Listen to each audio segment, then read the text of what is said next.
Let's have a brief discussion about Arsenal in particular. News today that Eddie Nketiah has signed a new long-term deal. They certainly look as if they're trying to get some transfer business done pretty quickly with their eyes on top four, I would expect. Well, yeah, that's what the next step is. Obviously, at the end of this season, 3 games to go, wasn't it? 4 points in front and sort of fell away where they couldn't handle the pressure situations, especially against the game against Spurs.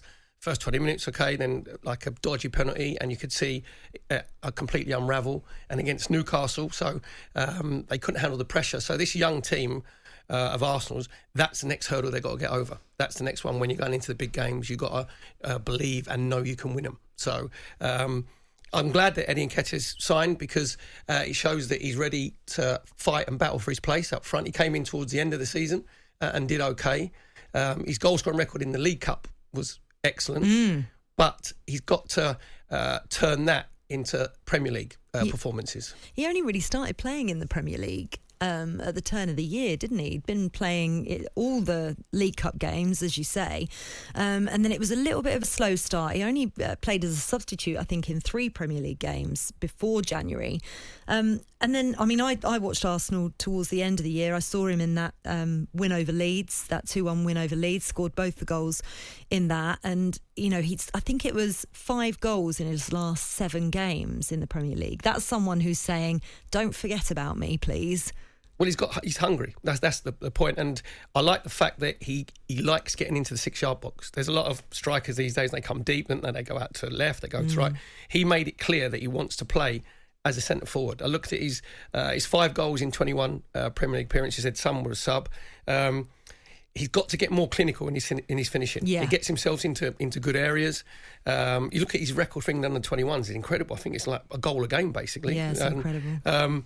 And he's taken the number 14 shirt, which is... Does that have a bit of pressure on it? No, I like the way that he's actually taken it. Do you reckon he's asked for it? I would have thought that they would have talked about it, and Arteta probably would have offered it to him. And that's another statement of saying, you're going to be one of my main players. Well, depends who Arsenal sign, because I still think they need another forward, or you need competition for places. So obviously following in Thierry Henry's footsteps, following Aubameyang's sort of footsteps.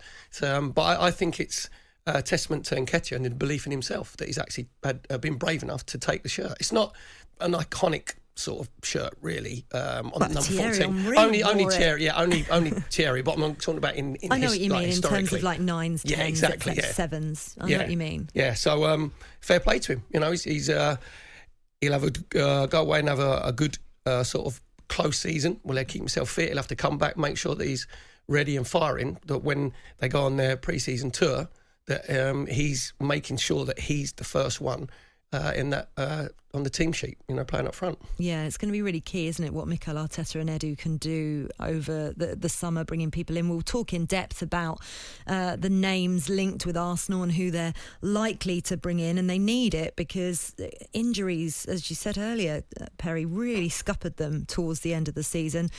We thought they had strength in depth, but they clearly didn't. Well, especially in the fullback, Tomiyasu was out for a while. If you have the back four, the first choice back four, when Arsenal went, Kieran Tierney, obviously, his injury record isn't great. No. And when you're missing players, Arsenal haven't got a lot of natural leaders, which we're going to talk about later on.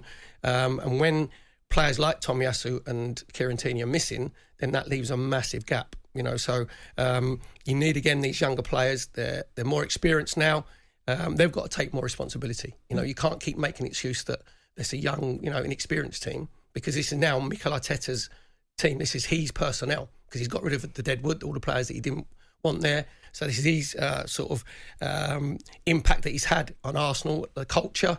He ain't going to take any nonsense. We've seen with Aubameyang and we've seen with Guendouzi that you've got to toe the line under Arteta, then you're done. It's all about the team ethic.